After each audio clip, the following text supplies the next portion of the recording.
Di kata Gibran kemarin adalah kenangan pada hari ini. Dan besok adalah mimpi pada hari ini. Jadi hidup itu kita hari ini itu isinya dua. Kenangan tentang masa lalu dan harapan tentang masa depan. Jadi kalau kita menjalani hidup ini dengan memanfaatkan dua hal ini secara optimal, insya Allah hidup kita ini terarah, terukur, dan optimal. Kenangan tentang masa lalu membantu kita untuk tidak jatuh pada kesalahan-kesalahan yang sama di saat ini. Kemudian harapan terhadap masa depan akan membantu kita untuk kita jelas orientasi hidup kita, jelas kemana hidup ini kita arahkan dan kita kembangkan. Jadi yesterday is but today's memory and tomorrow is today's dream. Berarti dua variabel ini vital dan penting. Kenangan atau memori dan mimpi. Orang yang tidak punya memori, dia tidak akan bisa mengenali dirinya. Dia tidak ingat kemarin-kemarin dia itu siapa, seperti apa dirinya. Maka orang yang tidak mengenali dirinya, sulit dia berjalan dengan benar ke depan. Kemudian orang yang tidak punya mimpi, tidak punya harapan, apalagi dia tidak tahu kemana harus berjalan. Wong dia tidak punya tujuan. Oleh karena itu, hidup kita semoga masih lengkap isinya. Memorinya kuat dan mimpinya juga jelas. Nah, ini pelajaran pertama dari Khalil Gibran. Pelajaran kedua dari Gibran adalah menunjukkan pentingnya mimpi. Kata Gibran, the most beautiful among men is he who turns his dreams into silver and gold. Orang yang paling menyedihkan adalah dia yang mengubah mimpi-mimpinya menjadi perak dan emas. Nah, ini sindiran untuk kita sebenarnya.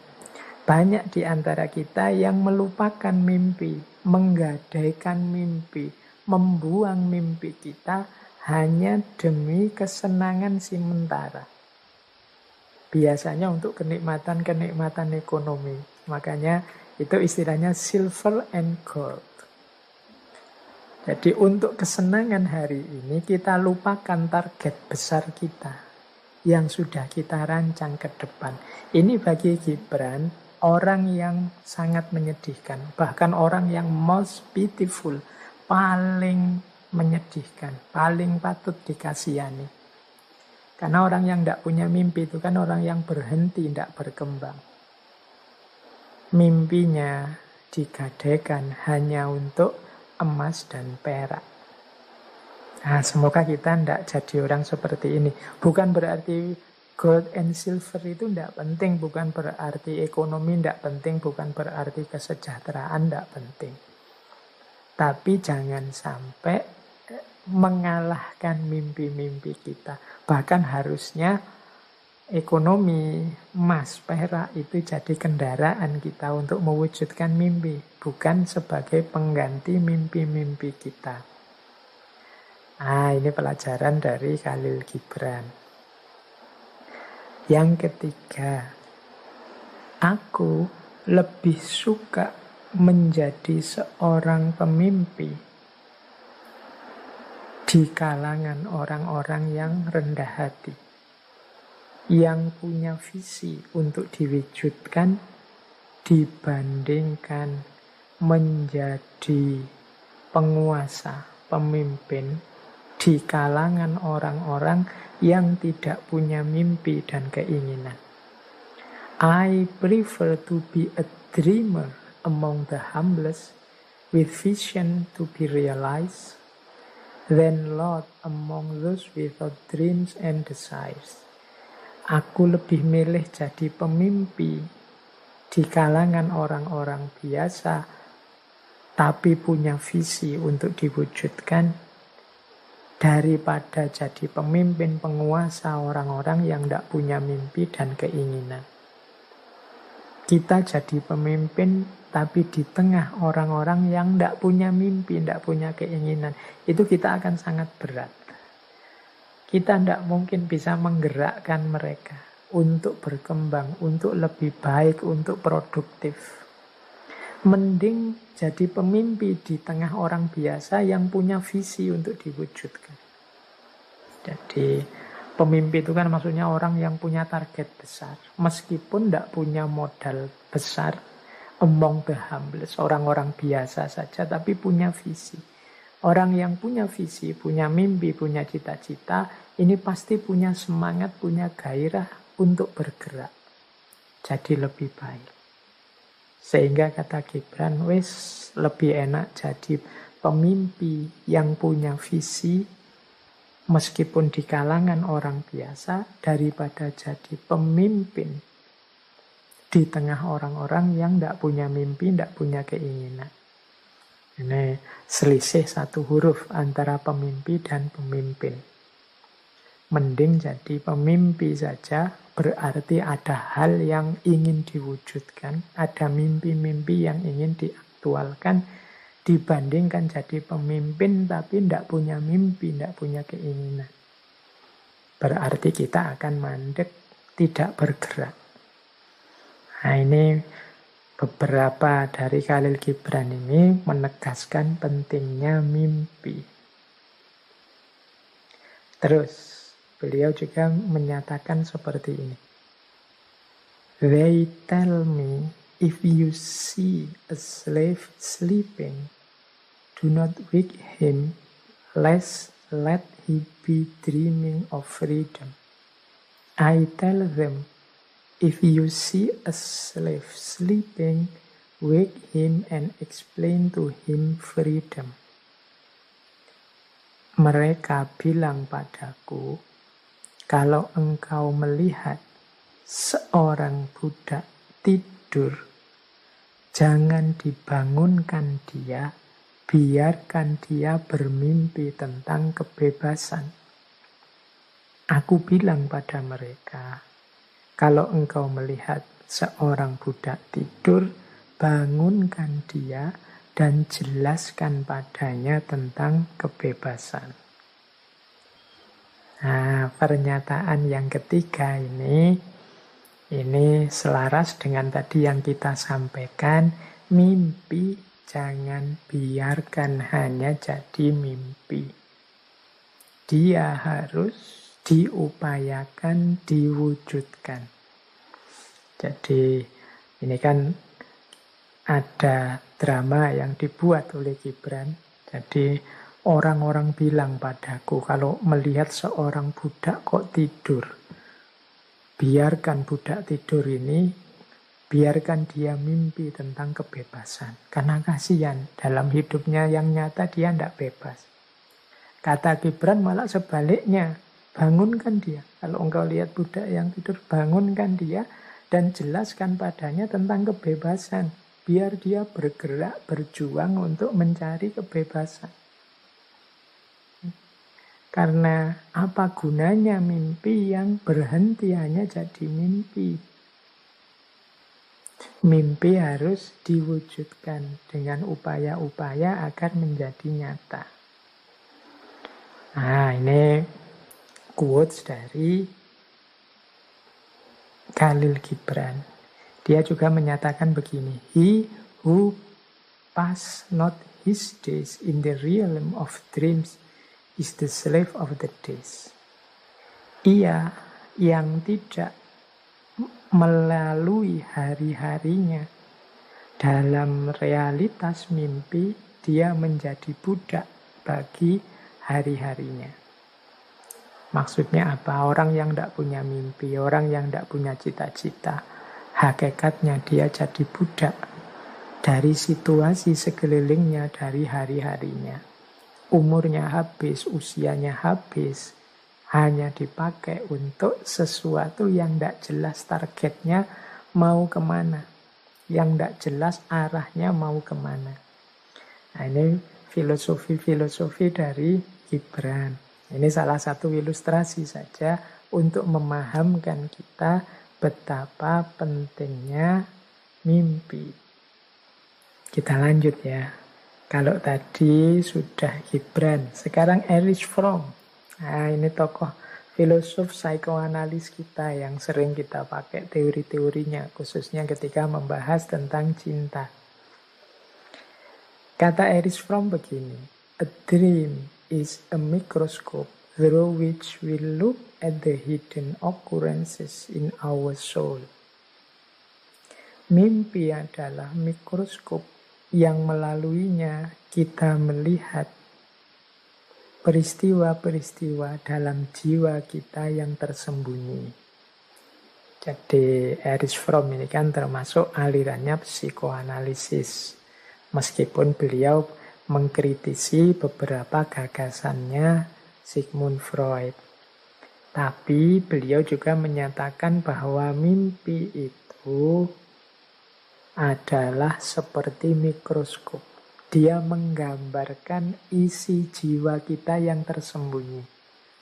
Mimpi menunjukkan aslinya kita yang seperti apa. Nah, ini mimpi yang bukan motivasional tadi ya, mimpi yang kita alami saat tidur tadi. Nah, Erich Fromm juga bilang begini, both dreams and myth are important communication from ourselves to ourselves. Jadi kata Erich Fromm, baik mimpi maupun mitos-mitos itu sebenarnya jalan komunikasi dari diri kita kepada diri kita. If we do not understand the language in which they are written, we miss a great deal of what we know and tell ourselves in those hours when we are not busy manipulating the outside world.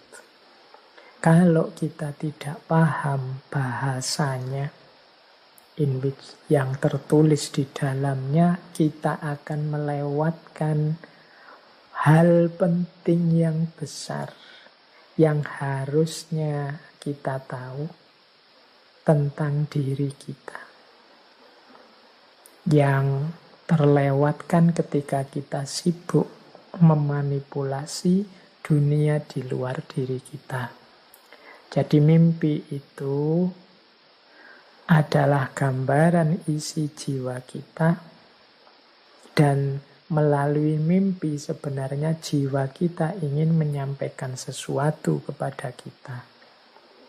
Kalau kita cuek, tidak mau memahami apa sih yang ingin disampaikan, ya kemungkinan kita melewatkan banyak hal yang harusnya kita pahami tentang diri kita. Ini masih berhubungan dengan mimpi dari perspektif psikoanalis tadi. Jadi versinya Erich Fromm, mimpi itu intinya penting bagi kita untuk memahami gambaran mental jiwa kita. Memahami apa yang kita inginkan, apa rahasia-rahasia diri kita, memahami diri kita seutuhnya.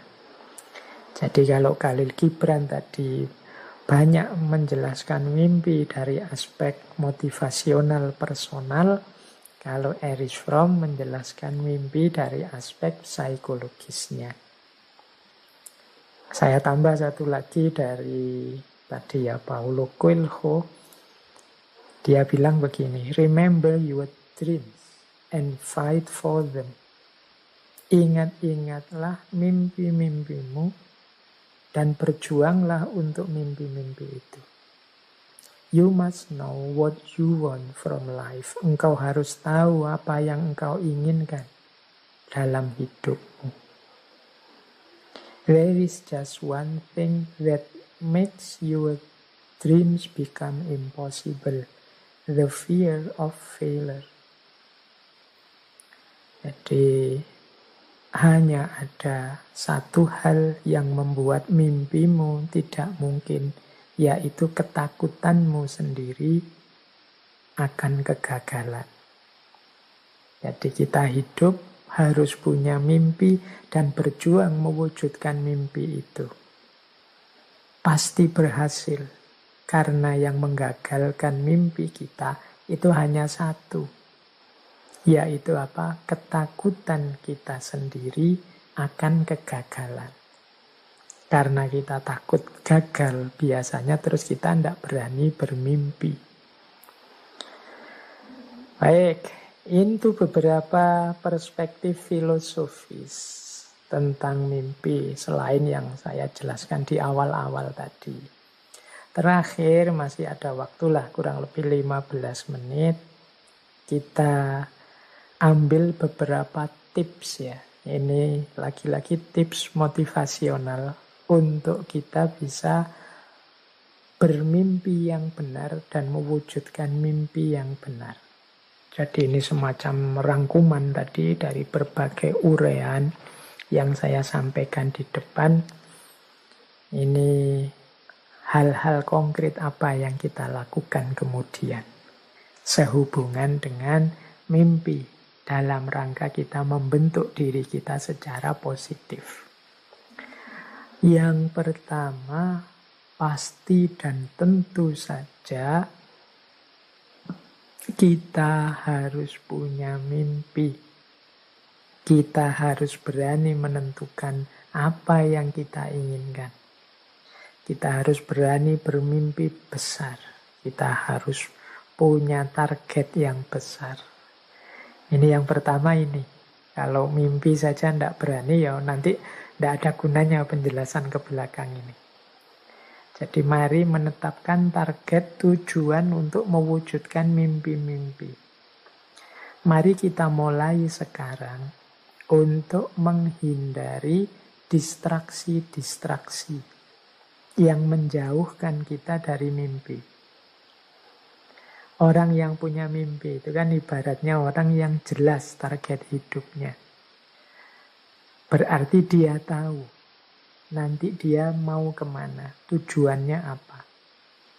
Nah, tahap selanjutnya yang pasti menghindar dari apapun yang membuat kita terdistraksi. Membuat kita melenceng dari jalur mewujudkan tujuan tadi. Ini yang pertama. Jadi, ayo bermimpi, mari menetapkan tujuan, dan pelan-pelan mari menghindar dari apapun yang menjauhkan kita dari tujuan. Menghindari distraksi ini agak saya tekankan karena hari ini banyak sekali hal yang bisa mendistraksi kita. Khususnya karena aktivitas-aktivitas kita yang hari ini sebagian besar di dunia maya. Keramaian hidup kita sebagian besar kan di ranah online, media sosial, dunia maya itu kita ketemu banyak sekali distraksi-distraksi sehingga tenaga, waktu, fokus hidup kita sering tersita di situ sehingga kita terpalingkan dari mimpi-mimpi kita. Jadi yang pertama itu.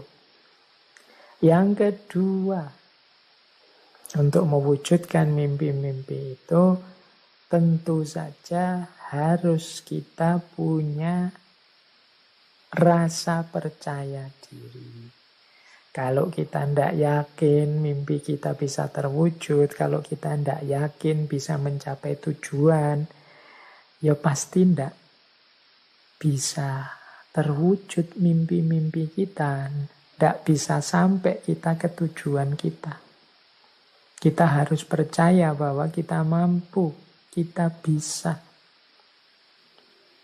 Seperti di dulu waktu kita membahas bulan lalu, bahas self-love itu, ayo memanfaatkan antara lain self-talk yang positif. Jadi kita bicara dengan diri kita tapi secara positif. Mengapa begitu? Ini loh, jadi saya kemarin membaca itu. Jadi Setiap orang itu rata-rata dalam sehari itu berpikir, kalau dihitung itu sekitar 50.000 kali. Berpikir, oh ya kita itu kan begitu bangun tidur, otak kita aktif, itu kan jalan pikiran kita. Tentang apa saja, tentang segala hal. Nah itu 50.000 kali. Dan 50.000 ini sebagian besar adalah tentang diri kita sendiri. Tentang diri kita itu, aku mau makan, aku mau tidur, aku mau istirahat sebentar, mana HP-ku, mana laptopku, dan lain sebagainya. Jadi ini asumsi saja, semacam penelitian umum saja. Jadi kita berpikir 50.000 kali, sebagian besar tentang diri kita sendiri, dan sebagian besar tentang diri kita itu ternyata sifatnya negatif. Jadi jarang diam-diam kita memberikan atau memikirkan diri kita secara positif. Selalu saja yang kita pikirkan masalah kita, problem kita, tugas yang belum kita lakukan, tanggung jawab yang belum tertunaikan, kekeliruan-kekeliruan kita kemarin, dan lain sebagainya. Selalu tentang kurang-kurangnya diri kita. Akibatnya apa? Ya otak kita terpengaruh dengan itu. Jadi dia tidak bisa memberikan 100% dayanya untuk membentuk kita dalam versi yang terbaik tentang diri kita. Wong kita pakai otak ini untuk selalu menegaskan di mana kurang kita, di mana masalah kita, di mana problem kita terus-menerus. Bukan berarti salah, tapi kalau sebagian besar sifatnya negatif, ya tentu saja kemudian terbentuk pandangan diam-diam, atau mungkin kalau bahasanya Freud tadi, di bawah sadar kita, bahwa kita itu banyak sekali kekurangannya, serba tidak sempurna, kita itu lemah. Akhirnya diam-diam kita ini jadi orang yang tidak percaya diri. Nah, makanya disinilah pentingnya. Tidak apa-apa kalau teman-teman punya media untuk self-talk. Self-talk itu ngomong dengan diri sendiri. Apakah itu langsung ngomong misalnya di depan cermin atau lewat tulisan-tulisan, silahkan saja. Beri afirmasi-afirmasi positif terhadap diri kita untuk kita bisa membangun rasa percaya diri. Misalnya kita bilang ya pada diri kita, ya aku ini banyak kekurangan, tapi aku berhak dicintai. Aku ini punya hak untuk gembira. Sebagaimana semua orang, aku juga punya hak untuk bahagia. Nah, itu self-talk positif. Aku mampu mewujudkan apapun yang aku inginkan. Aku kuat menanggung apapun problem. Aku bisa menyelesaikan apapun masalah. Tidak ada masalah yang tidak mungkin aku selesaikan kalau aku mau. Aku mampu menarik orang-orang yang tepat ke dalam hidupku. Aku bisa mewujudkan mimpi dan cita-citaku sesuai yang aku inginkan. Aku terus ini self-positif, self-talk yang positif terhadap diri kita. Ini akan menumbuhkan rasa percaya diri. Ini boleh diulang, bulan lalu rekaman kita tentang self-love yang berhubungan dengan self-talk yang positif tentang diri kita. Jadi setelah kita bermimpi besar, mari kita percaya diri bahwa kita mampu mewujudkannya. Kalau masih banyak unsur-unsur kerendah dirian, ketidakpercayaan pada diri sendiri, boleh digunakan self-talk yang positif pada diri kita sendiri. Nah, ini diantara strategi kita untuk mewujudkan mimpi. Yang ketiga, yaitu akui hal-hal positif yang pernah kita capai di masa lalu. Nah, ini akan membantu kita mewujudkan rasa percaya diri. Jadi kita ingat-ingat hal-hal positif yang pernah kita capai. Kan tidak ada orang itu yang tidak punya capaian apapun. Sekecil apapun, seperti apapun bentuknya, pasti setiap orang pernah punya capaian-capaian. Meskipun sekedar di level kampungnya sendiri, atau mungkin di rumahnya sendiri, atau mungkin urusan-urusan pribadinya sendiri. Bahkan termasuk hal yang paling kecil. Wah, aku pernah sabar di hadapan temanku yang sebenarnya sudah sangat menjengkelkan. Ini kan kecil. Mungkin kita punya teman yang temperamen atau kita punya teman yang cerewet yang membuat kita sering tidak sabaran. Tapi kita pernah berhasil sabar mendengarkan dia cerewet selama berjam-jam. Oh itu kan anggap saja itu capaian positif bahwa ternyata aku mampu loh mengendalikan diri. Aku pernah berhasil mengendalikan diri. Itu contoh hal positif. Tidak apa-apa kita ingat-ingat untuk membantu kita mewujudkan rasa percaya diri. Bahwa kita ini sesuatu kok. Jadi kita bukan tidak ada apa-apanya, tapi kita ada sesuatunya, ada apa-apanya. Buktinya apa? Banyak prestasi-prestasi, capaian-capaian positif. Meskipun levelnya individu yang pernah kita capai. Ya ini nanti lanjut juga ke yang keempat, kita mengakui, mengafirmasi kelebihan-kelebihan kita. Aku bisa ini, aku bisa itu, aku mampu ini, aku mampu itu. Ini membantu kita memahami diri sekaligus menumbuhkan rasa percaya diri.